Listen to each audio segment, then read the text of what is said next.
Hello all, it's time for a round of question and answer. Your questions, my answers. Today I have questions about cameras, new and old, getting clients as a new photographer, finding new inspiration in the same old subjects, and Star Wars. My first question is from Troy. Troy says, have you seen this? Thoughts? Slightly pricey. If you ever fiddle with one, gimme the dirt. And then he shared a link to the Light L16 camera. It has 16 cameras and it aims to get a lot of detail and resolution into a single image. This camera isn't out yet, so I can't say much about it, but it's always interesting when a camera is built around a particular idea or purpose. Then again, it's a camera built around one particular purpose, which may mean that it's not so great at other things. But I don't know, 200 years ago, they would have said that we were all crazy, that, now digital is the thing that everyone does instead of, film being the thing that real photographers used. Anyway, I'm all about innovation. Chip says, I know you want to be a cross between Slave Leia, Boba Chick, and R2 when you grow up, but are you even the tiniest bit tired of all the Episode 7 hype? Hype? I haven't seen enough hype. I think that it's better that way. The last thing that I want is to just be sick of a movie before it's even out. And I think they've done a good job of getting us excited about the movie without giving it all away. They've got everyone talking about how a certain main character isn't on the movie poster. I don't know, a little mystery is never a bad thing. And I think we're all in for a big payoff when the movie is up on the big screen. On to Ken. Ken says, I see cameras that cost a fortune and are knocked about, scratched, and damaged.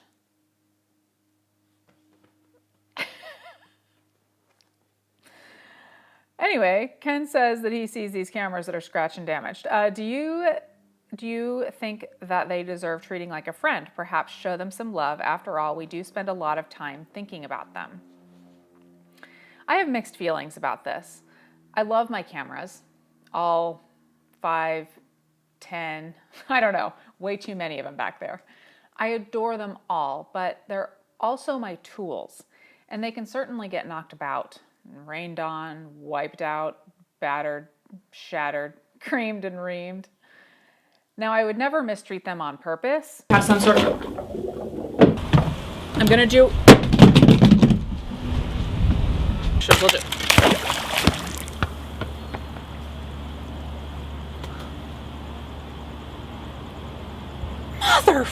But if I'm working an event, carrying around multiple cameras and working close to other photographers, stuff is going to happen. And when I'm shooting for a paycheck, I make sure that I bring gear that can stand up to the environments that I'm working in. Phil says, as well as your own videos on YouTube, I love watching those by Jason Lanier. What impresses me most is his ability to pose his models. He seems to know exactly what he's after and he sees things that will make a good photograph that many of us wouldn't. Is this just a natural skill that you're born with, or can that sort of thing be learned? Many thanks, Phil. I certainly think that it can be learned. Now, by it, I don't mean posing people exactly the way someone else does. That's their own unique style. Now, some of the learning has to be by doing, but that can mean working on both sides of the camera, as I often do. It can also mean studying art and artists, including those who predate photography, like studying the work of painters and sculptors. Make those connections in your mind between the subject that you're working with and artwork that you've seen that speaks to you. This may mean your own set of preferred poses, facial expressions, or even just the overall mood of the shoot, including the setting. So my short version of that answer is yes, but don't expect what you learn to be the same as someone else's results. Roger asks, any tips on how to get the first few clients to start off as a photographer or how to get clients in general? I'm currently assisting/interning for 2 separate photographers, but I'd like to find clients to shoot for on my own when I'm not working with the other photographers. I've been searching through Craigslist daily, but to no avail yet to see if I can pick up any gigs. Thanks.